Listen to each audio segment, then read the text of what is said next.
Chopping it up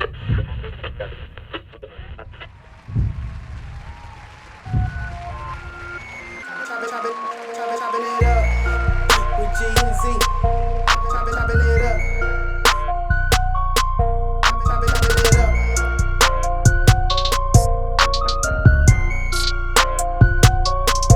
Chopping it up. Chopping it up. Chopping it up. Chopping it up with G and Z. Hey, what's going on, everybody? Welcome to Chopping It Up with G and Z. I am G. This is my partner, my ace, my dog, my Eric. What's going on with you, Z? What's happening? Bro, chilling, man. Working, bro, working, man. This new job, they got Back me working. to the grind. Yes, sir. But it's a great thing. So happy to have this new job and this new opportunity. So Hey, man, I feel that, man. I feel that. Hey, I'm finally back to work, actually. So I feel like I've had like the last month off of work. bro, It's you ridiculous. had the longest. Oh, I mean, No. I guess we didn't even think about that. I guess we both had COVID since the last time we recorded. Or no, we had Did just we got record over. after? No, we just had Yeah. got over COVID. Yeah, so Yeah. So, yeah, you had the longest Man. COVID break ever. bro, I still had the 10 days. And they literally changed it to 5 days right when I had COVID. So They did the I same kinda thing. got in that middle phase. Yeah. They did the same thing. So at it's my kind of job, crazy. man.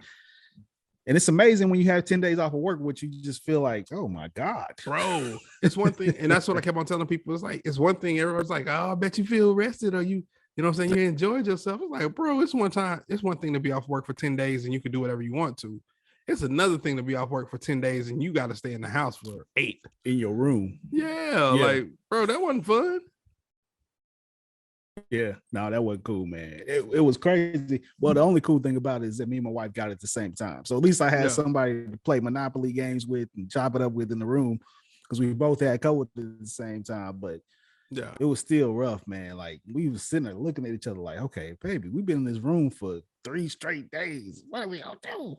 That is crazy. So, Bro, yeah, we did but not anyway, have the man, same. yeah, We didn't have not the same experience over here. It was like everybody. yeah, it y'all was- all caught it like separately. Like it was the Yeah. girls, the Lika caught it. Then all of a sudden the girls got. I was like, okay, all right, yeah. man.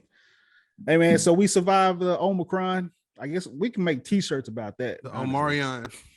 Did you just touch me? The Omarion. We survived it. All right, man. Let's get into this. Chop it up, man. We got a lot to go over, man. This has been so much stuff going on. Let's start with the our sports chop, man, in NFL. So right now, the biggest news in the NFL, besides the teams we have set for the Super Bowl, is the Brian Flores situation. And if anyone doesn't know, who is not living on the planet right now, who doesn't care about sports, in the NFL, Brian Flores is actually the ex-coach of the Miami Dolphins, who literally was coaching them for 2 straight years, and he got fired from his job. There's been so many different head coaching openings in the NFL, and there's literally right now, well, I wouldn't say right now, but there's been a couple of hires, but at the time there was only one black head coach in the NFL, and that was Tomlinson down there or up there, I should say, in Pittsburgh. So Brian Flores actually did file a class action lawsuit about the NFL hiring process for minority. I hate to say minority. It's black coaches, period. Bro. Well, let's put it out there. Let's put it where it's supposed to be at, man. And so he basically came out with a statement and said, "Hey, listen, I'm 41 years old. I'm not gonna be able to get hired now just by filing this," because he still had some interviews that he was still in the process of doing. And he filed this lawsuit knowing good and well, he still had these interviews to go to. But basically he's saying, hey man, I'll probably never coach in the league again. I'm probably going to get blackballed by the league, but I need to file this lawsuit because there are some hiring practices in the NFL and the good old boy system needs to be shut down. There needs to be more representation from black folks. We are, we make up 80% of the actual players, but we only make up, less than 10% of coaching and upper staff and front office staff or whatever the whatnot. So man, your thoughts on everything that hit the fan with that whole lawsuit. That's just the tip of the iceberg. That's the big thing, but there's other stuff in the lawsuit too. So, bro, your thoughts on everything that's going on right now? Man, I think my thought, I thought it was, I'll start with Brian Flores. I thought it was like bold because I thought everybody, first of all, it was a shock that he got fired. You know what I'm saying? Everybody was shocked that he got fired. It was like, what? And then when he got fired, like everybody was like, oh, he'll get another job in this cycle. Like he's too good. And he had, like, the Dolphins defense was amazing. And they just had if they would have had a decent quarterback, I don't even think we'll be talking about this. And he hated the quarterback, but that's a whole nother topic. But I think everybody thought he was going to get another job. You know what I'm saying? And then, like, I guess he went to a few interviews and he felt like they weren't doing what they were supposed to. And he was just like, you know what? I'm going to do this lawsuit. I think it's a bold step. I from his statement, I think he understands he's never going to coach in the NFL again, though. You know what I'm saying? Yeah. Yeah. But I think he's right, though. It's man, we've been talking about minority black coaches in the NFL for the last 5 or 6 years. Like, bro, there's no black coaches. There's no black coaches. Like, how many times do we have this same thing over and over again? And my thought, what really makes it like where you know it's a black thing, it's because every year when they have that hot offensive coordinator, that hot defensive coordinator, they never stay at the same job for 2 years in a row. You never see, like, remember when Seattle won the Super Bowl?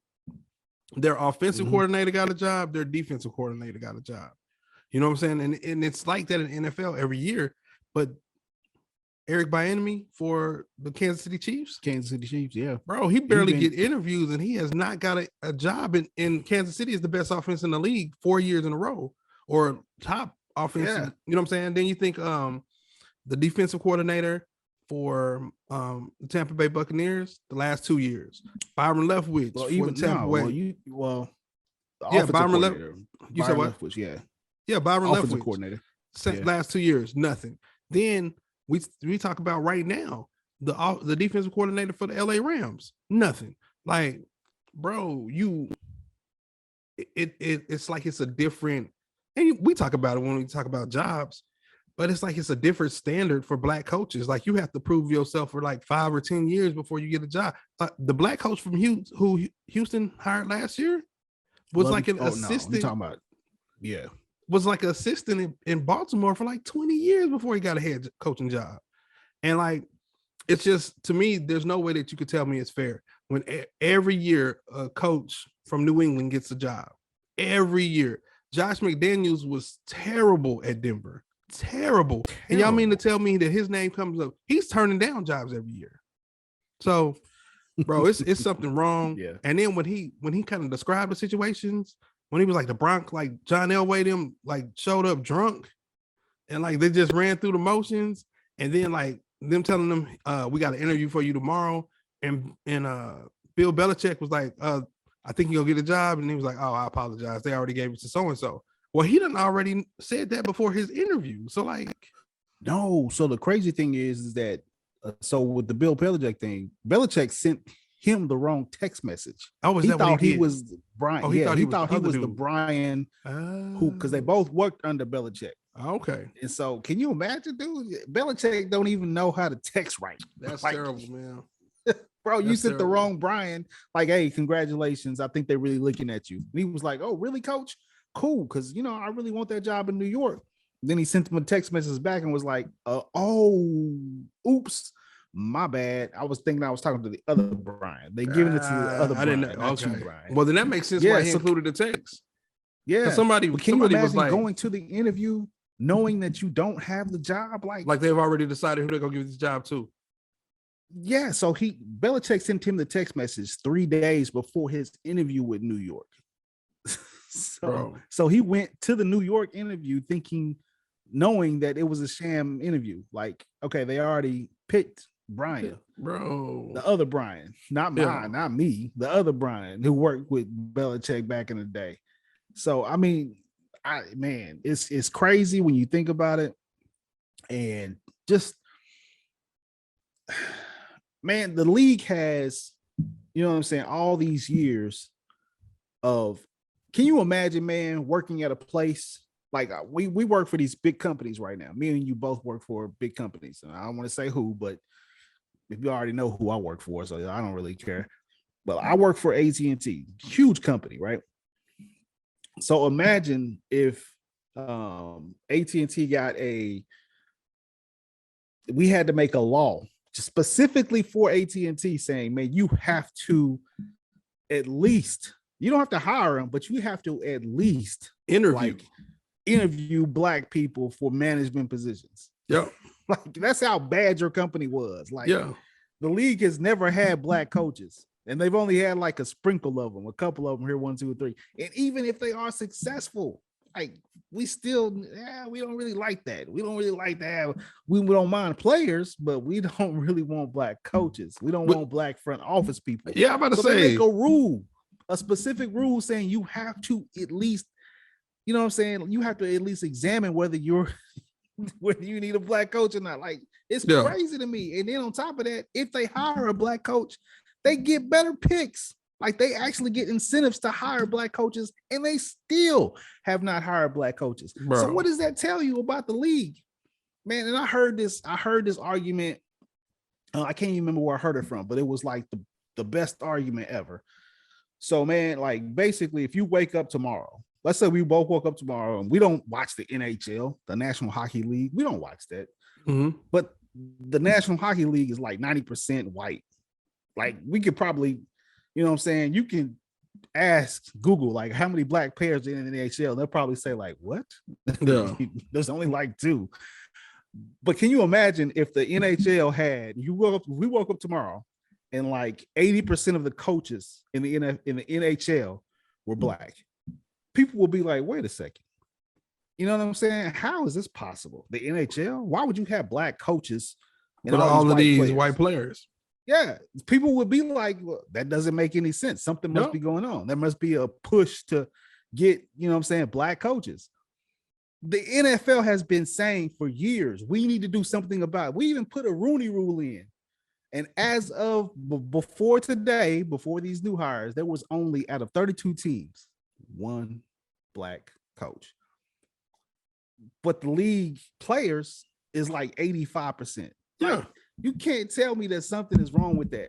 Like people are just, it gets to a point now, man, when you talk about race, people just play so stupid and you just like, okay, man, we can't take you seriously. We can't have a conversation if you know what I'm saying? We're giving you these numbers and you still feel like nothing's wrong. You just got to hire the best talent. Man, please stop it. Stop it. You know what I'm saying? Like what more can we say? My thought too is like, how many black coaches get second chances? Right?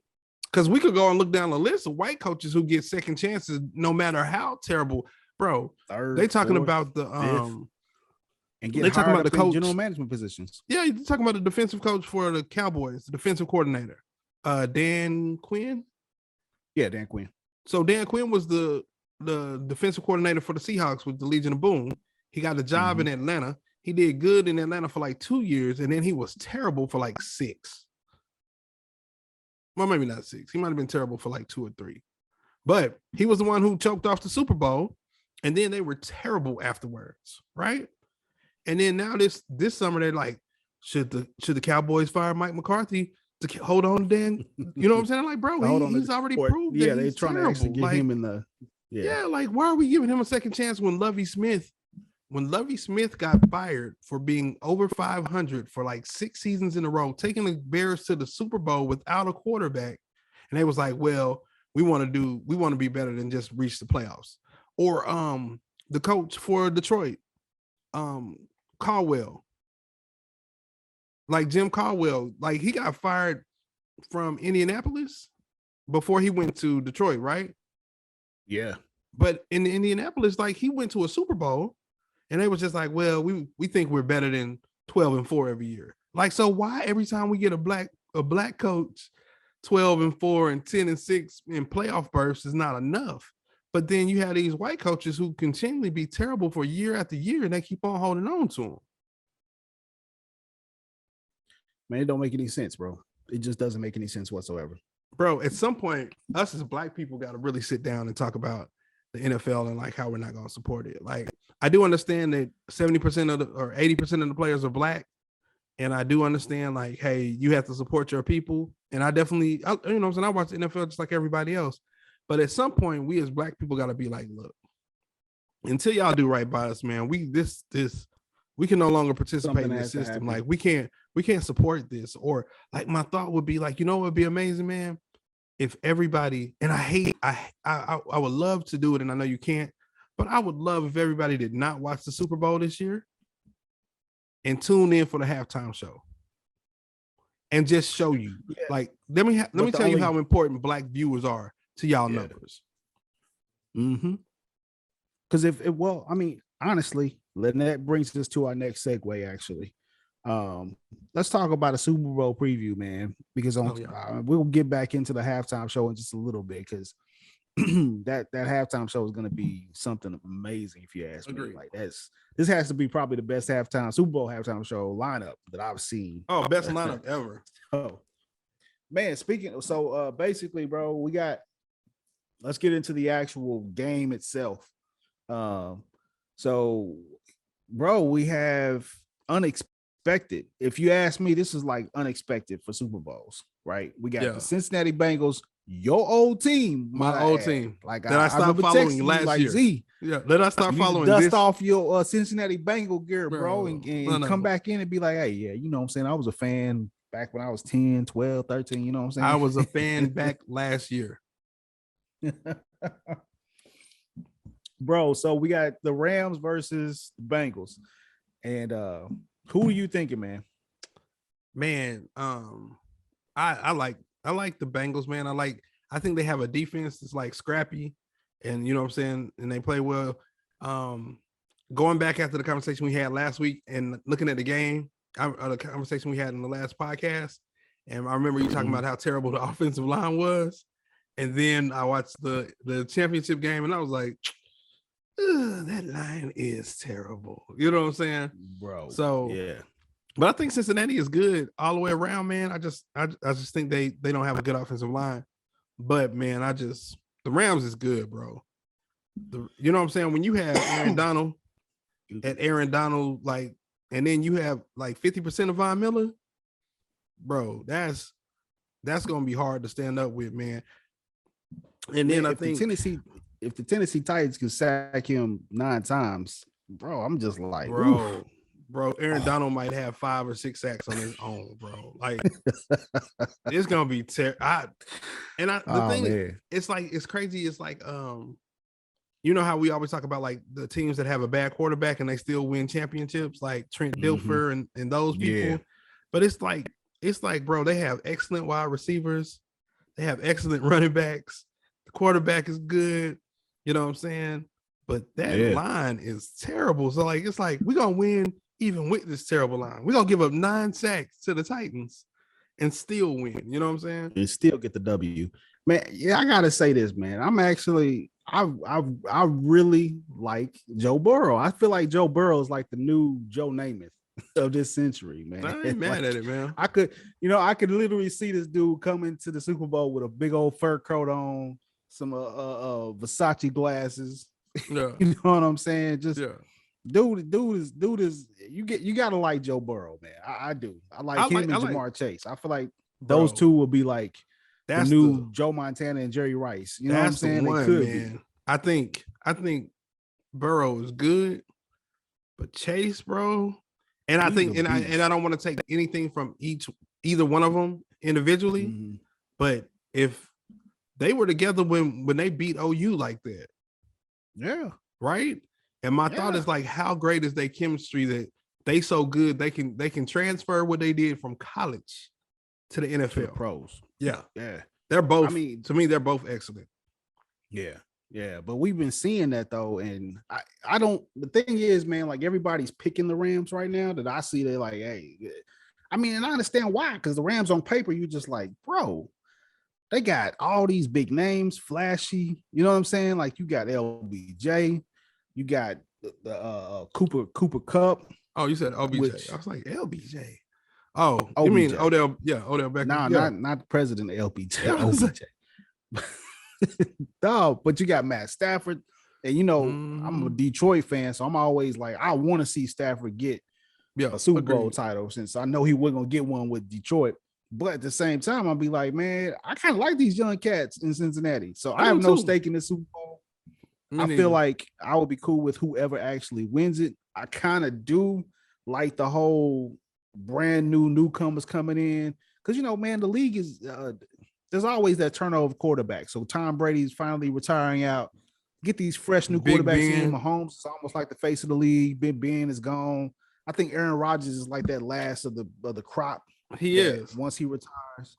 You know what I'm saying? Like, I'm ready to see these young cats get their stake in the game. You know what I mean? Like, if you think about it, over the last 3 years, Phillip Rivers, Drew Brees, they all left. The Manning brother, you know what I'm saying? Ben Roethlisberger, Tom, you know what I'm saying? Tom Brady, like, bro, that's like the only person left is Aaron Rodgers. Yeah. Well, I guess Matt Ryan is kind of still there too. Yeah, but I think he only got like one more year left in him. And he wasn't never like on that level. Like everybody else, I think we talked about won Super Bowls. Well, I mean, he got there. He just they couldn't win it. So yeah. But yeah, man. So it's gonna be an amazing. I think it's gonna be an interesting Super Bowl, man. But my pick is really, dude. I picked the Bengals last week, and I don't want to go against it. So I think I'm gonna go with the Bengals again, bro. I'm gonna see what happens. I'm going with the Rams, but you know me, man. I'd be happy about 60 points. To me, that's more important than who wins the Super Bowl. I just want to see 60. Hey, I want to see Joe Burrow lighting up that cigar in the back after the game is over. Oh man. All right, man. Let's switch over to the NBA real quick, man, because there's a couple of things that going on in the league right now in the association. So we have the trade deadline coming up. Actually, I think it's Thursday, or is it this Thursday or next Thursday? I can't remember, man. It's coming up in this week or something like that. But two big stories that's going on right now, man. One coming out of the Brooklyn Nets organization. So James Harden, I don't know if it's true or not, but it's been leaked out to the media that he is not very happy with his situation in New Jersey with the Nets, or Brooklyn, excuse me, with the Nets. And the organization, he's not cool with the, you know what I'm saying, part-time player, which is Kyrie Irving. And they look terrible, man. They really look bad.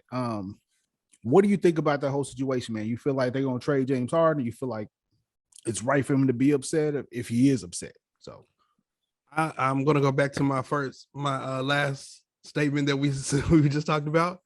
I feel like Brooklyn Nets last year won in spite of having a terrible coach, or a bench full of terrible coaches, especially Steve Nash and Mike D'Antoni. And I think when you don't have KD on the floor and you have James Harden there by himself and Kyrie Irving on the road, it's a perfect recipe for what's going on right now.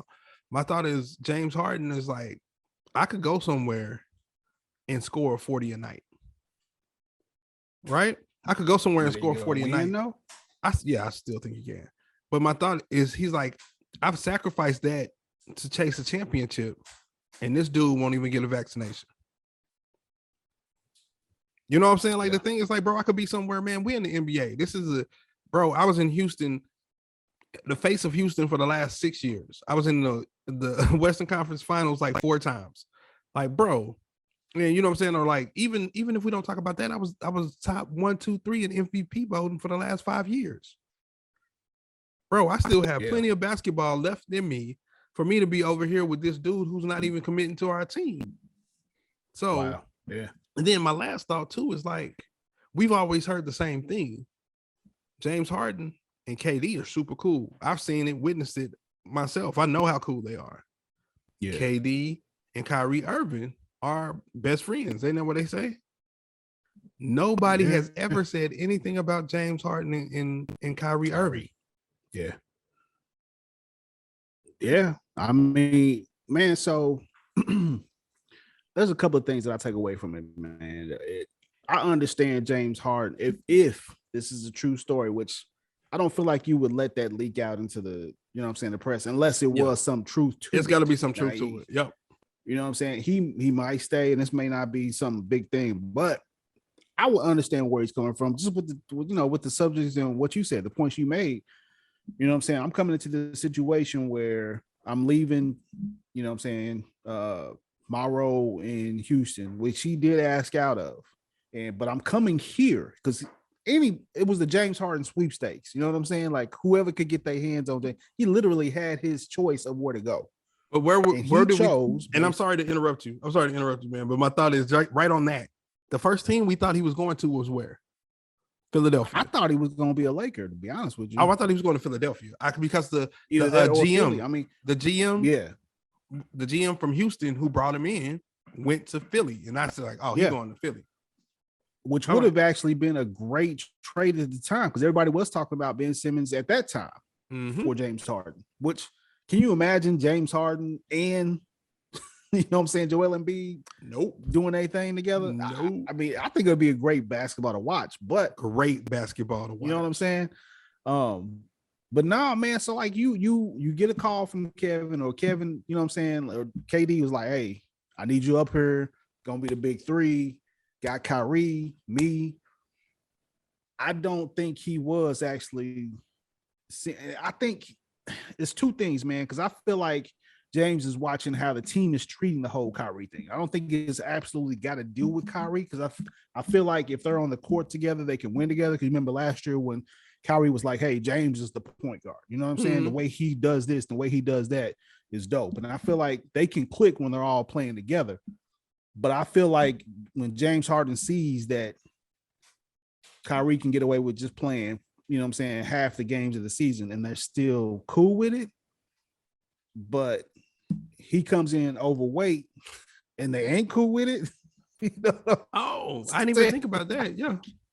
Yeah, they're not cool with him being overweight. And on top of that, man, like he has not been playing very good this season. Like this is not the James Harden we used to from, you know what I'm saying, H-Town when he was busting off 40 a game. And he's the only one playing right now. So I understand his frustration, but at the same time, I'm like, bro, yeah, I don't know, man. It's a weird thing when it comes to these players wanting to get traded and so forth and so on. And they're not happy with you know what I'm saying, with their current situation. On top of that, though, man, we haven't hit the All-Star break yet. So it's just a story right now. I doubt very seriously that the Brooklyn Nets would trade James Harden. That's just insane. Yeah. But that leads me to the next question. What's up? I was trying to look up his season stats to see where he was, man. It's like, so right now he's only averaging 22 points a game. That's like his lowest point total in years. And it's bro. If you look up though his last like 10 games, like the last game, I think he only scored like 5 points, bro. It's not been the best for James. I mean, considering like this dude was doing like 30, 15, and 12. You know what I'm saying? When he's playing at his peak. Yeah. It's like, man, rattling off triple doubles like crazy. Anyway, man, the other story in the association right now, and we got to bring up the Lakers, man. So, you know what I'm saying? We have had injuries pop up here and there. The biggest thing, of course, is Bron having his swelling in the knee, but he came back and had a triple-double over the New York Knicks. Messed around and got a triple-double, buddy. Messed around and got a triple-double. But in the same game, for like the second time this season, your boy Russell Westbrook was benched in the crunch time fourth quarter OT because the game went to OT. Oh. And bro, what do you think about the benching, number one? Because I know you are not a fan of the coach and so forth and so on, but he's got enough chutzpah to actually bench Russell Westbrook. I don't know. What you think, man? I think, honestly, for me, man, you know, I'm a fan of Russell Westbrook just about as much a fan I am of Frank Vogel. Let's start off there. I like them both equally. With that said, right, man, I mean, like when you're gonna play the way Russell Westbrook is continuing to play, and he's fidgety with the ball, and like, so it's one thing to get Russell Westbrook who stat chases and does whatever he does, but last year at Washington, man, he was scoring 25, 30, you know what I'm saying, 35 points a game. Like, bro, he's scoring like 3 and 5. His numbers is like 5, 6, and 4 with like 7 turnovers. So my thought is, like, it's one thing to get Russell Westbrook and know he's gonna bring all this to the table, but he's gonna bring all his bad to the table too. But you could bring bad to the table when you average 25, you know what I'm saying, and 25, 9, and 9, you know what I'm saying, or something like that. But bro, you can't bring that level of bad to the floor when you're averaging 5, 6, and 4. So my thought is that's probably the only coaching decision I've really liked this year from Frank Vogel is benching Russell Westbrook, because his rotation still sucked. He still doesn't play the lineups like he's supposed to. You know what I'm saying? I don't think we're a top 3 team in the West, but I think we're definitely a 4, 5, or 6. And for us to be in the 9th place like he has us, I think there's probably, I bet you there's 12 games we've lost this year based on lineups. Bro, okay, let me actually just repeat this again. We just went to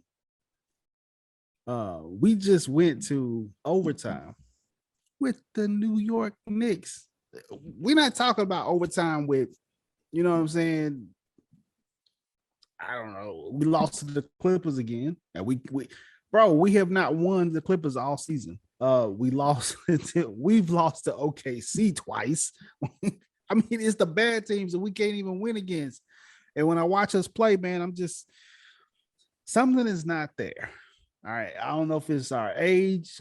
I don't know if it's the coaching lineups. Part of it, I think part of it is both, to be honest with you, man. I don't want to say we can't count on LeBron to keep doing these 32, 10, and 11 games. I hate for that to be the case, man, because I just don't feel like then again, LeBron is I don't know what LeBron is. He's just alien. I don't know any 39-year-olds out here doing. That's just crazy. First of all, you know 37. what I'm saying? Like 37, excuse me. But that's still, come on, Z. Yeah. Bro, you know how it was when you was 37 years old, bro. Especially you know after all the mileage. Bro, you know the difference between your 37-year-old body and your 39, though. Yeah. Yeah. No, your 27-year-old body, your 37-year-old body. Now that's a different conversation. Yeah. Yeah. 27-year-old Z was still out there active. 37-year-old Z was like, I'm not gonna do that. 27, I can still go out there and make a cut. You know what I'm saying? Cut and catch the ball. Yeah. 37, I cut and I was like, I'm going to the hospital. My leg then just swole up. My knees bad. I don't know what just happened. Something popped. But LeBron out here dunking on folks still. Hey, bro. Yeah. I just think insane. I still think though, man. I think like it might not be 12 games, but I bet you it's a different to put us in that 4 or 5 range based off of just the we're playing teams with real centers, and we have LeBron at the center and Carmelo at the 4. Then we're playing teams that are small, and instead of having LeBron at the 2 or the 3 and Carmelo at the 4 and Anthony, you know what I'm saying? Like, bro, you have advantages, and you're not playing to. What advantage do we have as the Lakers right now? You remember when we won the championship? The last year we won the championship, we was like, bro, we're gonna start. Defense. Yeah, we're gonna start. Your boy JaVale McGee. We're gonna start AD at the 4. We're gonna put LeBron at the 3. We got a 6'8" 2 guard. You know what I'm saying? Like, bro. But bro, I gotta say this though, man. Like, we deleted like 10 players from that squad and expect things to be cool. Bro, we didn't have the defense doesn't work like that. I mean, the cohesion didn't work like that. So yeah, we just deleted all the players from that squad and thought we could just pick up Westbrook. I hear what you're saying, man, but at the same time, we have too much talent to have the record we have. There's 5 games we could have won on talent alone if he would have put the right people in the game. Like Dwight Howard come out and get 14 and 14, and then don't play 3 games in a row. Like, bro, like DNPs though, not like hurt. You know what I'm saying? And I'm like, bro, you can't do that. Like, you should have a real like, hey man, if we're gonna go small, this is my small lineup. We're gonna go big. This is my big lineup. And you should go against teams like, hey, look, they're small. We're gonna dominate them this way. Hey, they're big. We're gonna dominate them this way. How many times have you seen us do that this year? Man, never. We even when we have bigs in, even when we overplay our bigs, we still get out rebounded.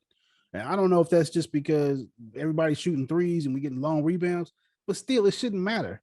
If we have all these, if we come out with AD at the 4, Dwight at the 5, LeBron at the 3, Westbrook out there, who he gonna sit back and try to get as many rebounds as he can, bro. There's no way that a team should be out rebounding us. A team like freaking OKC, which only has like 1 6'10" guy. That's it.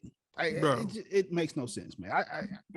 There is no way that you could tell me that we shouldn't be running with, if you're gonna play Russell Westbrook, Malik Monk, LeBron, Carmelo, AD, right? And then if we go on against Philly, I'll put Carmelo on. Like, I wouldn't put Carmelo in the lineup, but I have LeBron at the 3, I'd have AD at the 4, and I have Dwight Howard or DeAndre Jordan at the 5. That way, AD could help on. AD could come out and play help defense on Embiid. But the thing is, like, we don't have no time DeAndre even played. So he played a little bit the other night, and they was like, this is the first time he's played in like 7 games. But my thought is like, bro, crazy. Like the rotations and I don't know how many Laker games you watched since LeBron has been back, but LeBron and Carmelo ball out together. Like, they look good to me on the floor together. And my thought is like, bro, why don't you play them more? Well, Carmelo's hurt right now, but I know he's hurt. He just got hurt, but LeBron just came back. But I get it. Like, LeBron and Carmelo. Now, I will say this: is every time I watch Carmelo's playing, Carmelo has been a liability on the defensive end, which we already know. Though. But you know what I'm saying? I understand it, all the arguments, whatever the case is. But when you watch the games, Carmelo has been a liability on defense. He can get you a couple of offensive rebounds though, which is cool. Still for Carmelo. But he can't guard when they keep doing the switching. If he gets switched out on the 3, like, it's automatic. They get into the rim. And that's just because Carmelo's old, man. That lateral quickness is the first thing to go, bro. You just can't keep doing that. Bro, I don't know. We was actually watching the game. Me and Aliko was watching the game the other night. Dang, what game was that? I think it was actually the New York game. It wasn't the New York game. Carmelo was hurt. It was one of these games, probably like the last 2 weeks. But man, Carmelo was like, I was like, is Carmelo defending? Like, bro, and like, my thought is, bro, you play basketball. It's hard to defend a man in front of you. You know what I'm saying? Like, Antonio Reed or R.W. McCord is in front of me with a basketball. What can I really do?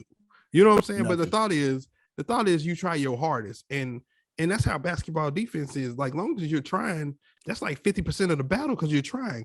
And right now, I think Russell Westbrook is doing so terrible that I seen Carmelo playing defense. And I was like, boy, this is crazy. Yeah, because Russ ain't playing defense. Russ ain't playing no defense. I think he's working. I don't know. That's my thought. Yeah. All right, man. So we could talk about our Lakers forever. Because right now, man, it's bad right now. So let's move on to our music and culture chop, man. So one of the big things, and we kind of hinted on it earlier, and that's the Super Bowl halftime show. So real quick, man, just give me your thoughts on this, man, because we've got Snoop, Dre, Eminem, Mary J. Blige, and Kendrick Lamar popping the halftime show. Bro, this has got to be the best halftime show lineup that I've seen ever in Super Bowl history. Your thoughts on it?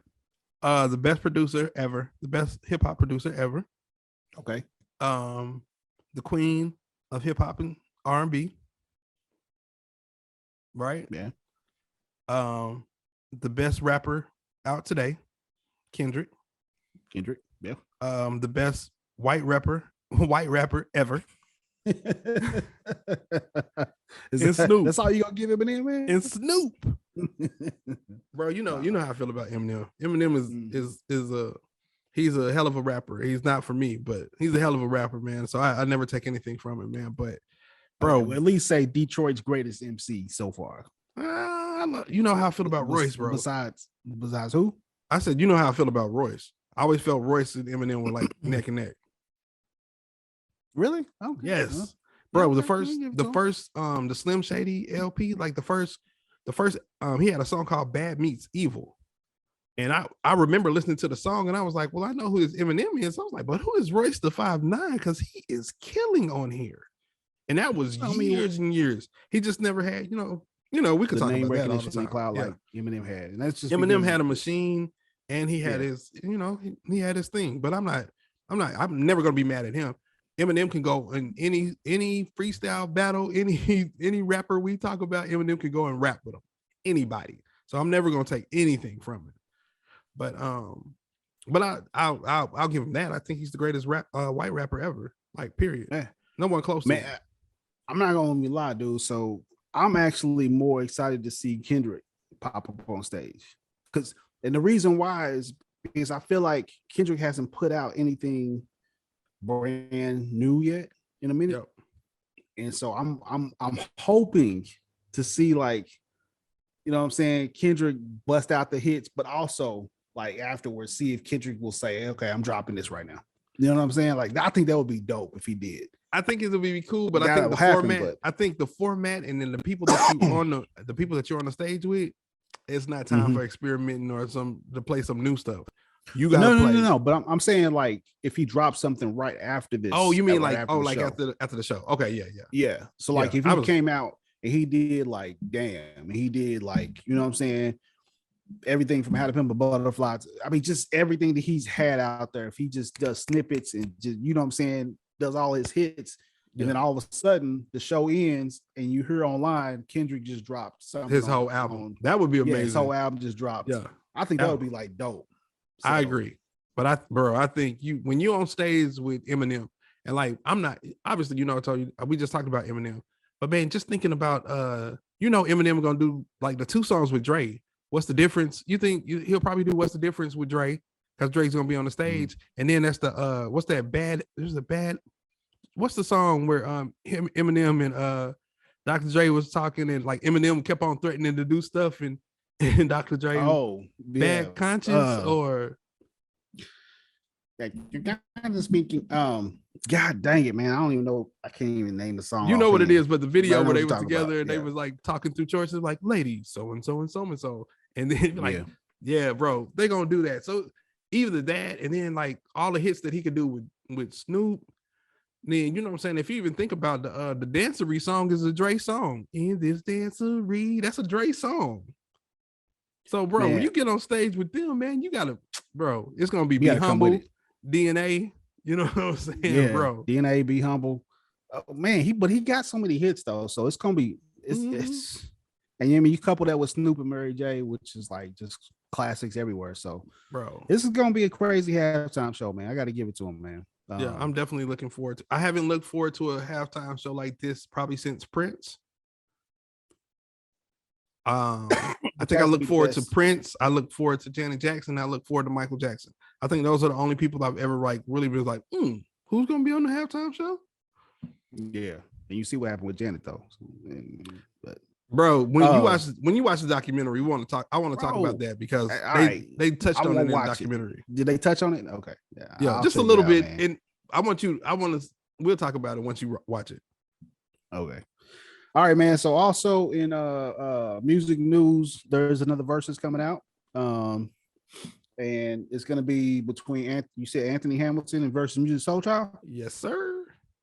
Bro, which actually should be pretty popping. I mean, is it really pretty popping, or is that right up our alley? That's right up our alley. Thank you. I was like, is it really popping? It's right up our alley. Who wouldn't listen to that though? I mean, you got Anthony Hamilton, bro. Besides whatever anybody says, he got some hits. Then you got music, classics. So yeah, music got classics. I think music got more hits than Anthony Hamilton do. You think so? Yeah, he just can't sing like Anthony Hamilton can though. No, he can't. Now if they're gonna just do singing off the top, which I mean, sometimes they do different. The verses just, you know what I'm saying, they roll out differently. Mm-hmm. So like with the verses with SWV and Escape. Excuse me. Like they were actually trying to sing. That was a together. battle. You know what I'm saying? That was a a battle. Yeah. But this, I hope, is just like we just gonna blow. You know what I'm saying? I don't mind if they actually try to sing, but I don't want them to like verses with singing because music would get blown out of the water by Anthony Hamilton if they Agreed. did that. But my question to you, man, is like, so what songs are you most looking forward to? Give me your top 3 of each one that you're looking forward to. So this is the thing though, because I think we listen to their music so much that are we gonna all, you know what I'm saying? Are we all expecting the same songs? Because like the thing, like if I'm thinking about Music Soul Child, like I know he gonna do but like I just wanna know your name. That song, you know he's gonna do that song, right? Because that's like his major song. But like, is he gonna really do So Love? Beautiful? So Beautiful So is Beautiful. Half Crazy. Half Crazy, yeah. You know what I'm saying? And then like, cause that's 1 and 2 for me. And then my number 3 song for music would probably be Previous Cats. And there's a good chance that he won't do that. What? Z. So you don't think Love would actually make the cut? No. It's not my favorite. You said the top 3 songs from music. Love is I love Love. It's gonna be in my top. It'll be in my top 10 Music Soul Child songs. It's not gonna be my top 3. My top 3 is gonna be So Beautiful, Half Crazy, and Previous Cats. Really? Bro, So Beautiful is like I listen to So Beautiful probably like 3 times a week right now. Half Crazy is just like the message and the situation in Half Crazy. And then Previous Cats is like how many times you dated a girl and you know what I'm saying, you'd be like, dude, I'm not, you know what I'm saying, I'm not that dude. Like, yeah, I definitely feel like he's gonna do those. Are gonna be his top. My top 3 for Music Soul Child are gonna be that Love, Half Crazy, and either the Stevie Wonder remake or the what's Stevie Not Wonder Beautiful remake?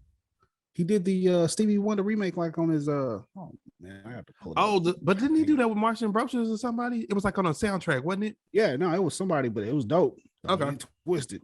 But no, man, I feel like it's gonna be Love, Half Crazy, either Beautiful or the oh shoot, man, the song you was just talking about, man. Previous Cats? No, not Previous Cats. I just want to know your name. I just want to know your name, and maybe sometime we can hook up, hang out, just chill. Every time I hear that, I hear Duval singing. Damn. All right, man. So what about it's me in the flesh? What about Anthony Hamilton, man? Top 3 for Hamilton. Man, you know the crazy thing is, oh shoot, man, I got crunk. Alika plays this Anthony Hamilton song, and I cannot remember the name of it, but it's like amazing. But my favorite Anthony Hamilton song always is gonna be "I'm a Mess." "I'm a Mess" is just like next level to me, man. Especially when you get at the end and the choir singing. He was like his dog, you know what I'm saying? And he ain't worked in 3 weeks, you know what I'm saying?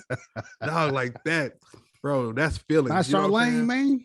What about Charlene? I love Charlene, man, but I like Do You Feel Me? The one from the Frank Lucas movie where he sound kind of like yeah. It's got that Chicago vibe to it, man. And then also his man, I can't stay away from you, bro, too long. Every time. Boom, boom, boom, boom, boom. Like, it should be a good verses, man. Yeah, that brother can sing too, though. He can definitely sing, man. So all right, man. Speaking of singers, man, and we got to end it up on this one, dude. But bro, okay, so this is gonna be a question for the ages. All right, so I'm gonna need you to quantify this though. So I'm gonna ask you this question. I need you to quantify it with name your 3 songs from these 2 and why you will put one over the other. Ooh, this is crazy right here. All right, man. So we're gonna take this the next level. If you had to choose between these 2 artists, Anita, and when I say Anita, everybody should know who I'm talking about. Auntie Anita Baker. Auntie Anita versus Sade. Who you picking and quantify your answer, sir? Ooh, bro. Let me tell you this. I'm gonna be super honest with you. When I hear boom, boom, boom, boom, boom, boom, when Cherish the Day, Oh, Sade. bro. It's Cherish the Day. What's the other one? Because they both sound they're similar to me all the time. I play them right after each other all the time. I'm sorry, I cannot think of the name of it because you put me on the spot. You ain't talking about her old stuff. You ain't talking No. about her old with the sweetest taboo. You talking about the Sweetest Day and then No Ordinary Love. No Ordinary. Oh yeah, yep. So yeah, Cherish the Day and No Ordinary Love. I actually like me and Rock, you know what I'm saying? Rocky, I used to do music with my big cousin, my big little cousin. I hit Rocky like 2 weeks, maybe like a month ago, 2 months ago. And I was like, bro, Cherish the Day. Or you know what I'm saying, Cherish the Day, or the song you just said. I'm sorry. And No he was Ordinary like, Love. yeah, and he was like, ugh. He's like, Ordinary Love is amazing, but Cherish the Day when it come in, like boom, boom, boom, boom, like bro. When the guitar hits is when it goes hand for me. Yeah, bro. Like, so man, Lord. I think dude, when I'm looking at and the crazy thing is, I'm gonna tell you this because I'll struggle to find not to pick three. I think those two for Sade stand out to me because they're my favorite. But that third, I'm gonna struggle with because I remember listening to I remember Smooth Operator was like one of the first music videos I saw. So I've loved it since I was like 5 or 6. You know what I'm saying? But man, when I talk about when I hear the Anita Baker, when I find a way to love that what is that? Man, I don't know none of these song names. I'm black. I just listened to the song. Played number 9 on the second album. But I think Anita Baker, Angel, right? Caught Up in the Rapture. I was gonna say, man, you gotta. Oh no, bro. The song we loved in high school, I Apologize. Yeah, what was it? I Apologize. Yeah, I apologize. Like, bro, yeah. like still giving you the best that I giving you got. the best that I got. You know what I'm saying? Good love. No one in the world's gonna hold you. Like, bro.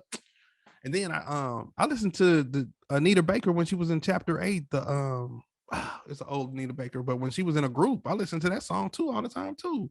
So, You Bring Me Joy. All right, man. So who you got, bro?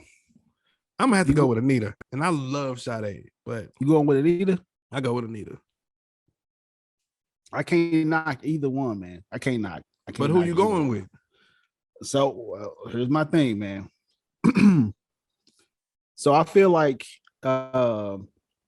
you have to go with what you know, right? Yeah. And bro, for me, it's Anita. And the only reason why, I mean, I love Sade, man. I mean, I had a crush on Sade. Like, I felt like Sade was just, oof. But yeah, the Cherish the Day, No Ordinary Love. My favorites from her were actually Sweetest Taboo and Cherish the Day and Smooth Operator. The No Ordinary Love one was super dope, but those are my top 3 from her. With Anita, bro, my parents used to actually pop in the Anita Baker Rapture tape when we took road trips. And literally from like the first song all the way to the end of the album, and then they would turn it over and restart the album. Like, bro, I got so intertwined with Anita, I could relay everything from that album, man. From everything from Rapture to Sweet Love to, bro, the whole 9. And then on top of that, man, when we was in high school and I heard screwed up versions of Anita's beats, You Bring Me Joy. Bro, I was like, they screwed up Anita. They just screwed Anita. That's dope. Man. So yeah, I'm definitely on the Anita Baker freight train right, man. Yeah. And that's taking nothing away from Sade, because Sade is amazing. No. Like I said, man, I think they to me they're both like timeless classics. You know what I'm saying? They just get better with age. I could still pop in and listen to some Sade all for like a good just road trip with it. or road trip with Anita and just be like, I'm cool. This is dope right here. And so yeah, man, that yeah. Woo, I just that's a want to tough be your one though, right girl. there. That's the song. I just want to be your girl by Chap Day. Anita?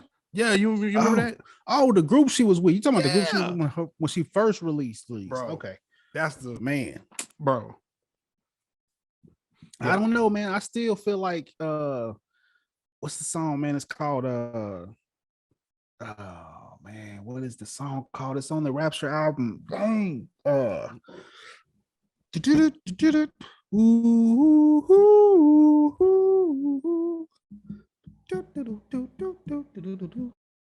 I'm trying to think. On Oh the my Rapture God, album, it no. was sweet. It was Sweet Love. You Bring Me Joy. Call Up in the Rapture. No One in the World. Same Old Love. I want the same Keep old. going. Oh, and then there's Watch Your Step. The only other songs was Been So Long and Mystery. That's everything on Mystery. that album. That's it. Mystery. Okay. Yes. Oh my God. Because that beat is the one that got screwed up. Okay. They screwed that beat up, and I was like, "Oh snap! I know this beat from somewhere." And I had to really listen to it. I was like, "Oh, that's Mystery. That's actually Anita Baker." Man, though, whoever did that, hey, good job. Okay. But anyway, man. So that's a tough question, man. We got to come up with two more that you can think be like, okay, they on the same plane. It's hard to come up with a good answer on that. I think that's what make it hard is they're on the same plane. And when you find people that are like kind of on the same plane and you like them like that, that's why I think this verses is gonna be so good, because I think Anthony Hamilton and music, like, bro, the verses to me would have been D'Angelo versus Maxwell. Like, hey, they need to do that. yeah. I feel like Maxwell would take it. Because I feel like with D'Angelo, it was only 2 albums. I'll give you that first album, and the second album was like, my only thought is I think both of their first albums were classics. Mm-hmm. But if we put in both of their first albums, which album are you gonna sing all the way? D'Angelo will win that. Which one? And he's gonna play 12 of them songs. He's gonna play the whole album. Bro, that's like we just talking about. If we talk about Lauryn Hill and somebody else, and they'd be like, well, she ain't got a lot of music, but let me tell you what she got. She got 14 songs. And every one of those 14 songs, every single one of them is hard. But you put that album, if you put that album of the Miseducation of Lauryn Hill against any other album, female album, who can win? Like, I put that up against any of Mary J's albums, and I think they will win. But it's a different feeling. And like the thing, I'm gonna tell you though, Mary J. Blige's first 2 albums, first 4 albums are classics. And I'm gonna promise you can sing every song on the first 2 or 3 albums from Mary J. Blige easy. But her best album has to be My Life. My Life is, yeah, definitely. My Life is, but Share My World is amazing. Like Mary J. Blige had a super run. She had a super run. She did. Yeah. Hey, but after she stopped feeling pain, he was just like, okay, all right, you cool, Mary. Which is terrible. I'm telling you, man, when these singers go through something, shoot, they be pumping out some of the best music they ever had. But she's still going through stuff right now. She just, I don't think she's. I think the bigger she got, the more she kind of stepped away from what made her who she was, and things just kind of got different. And I feel like when we see like artists that we love and they still sing really well, but they're not big anymore, it's because they moved away from what they originally did. Like Boys to Men don't do what they used to do. Mary J. Blige don't. Man, I would say that's cool, yeah, but at the same time, and we're about to end up on this, man. At the same time, sometimes you do want the artist to evolve. Like for me, and I'm gonna give you the perfect example: Outkast. When Outkast first came out, their first album, that was definitely Southern playlistic, Cadillac, funky music. If you choose it, but if they don't use it, we're gonna get you. Man, that was like straight up South. But now I want you to listen to that album versus, you know what I'm saying, Speaker Box and The Love Below. Bro, that's like 2 different albums altogether. You know what I'm saying? Like they changed up a lot of their stuff. Ghetto music is South music.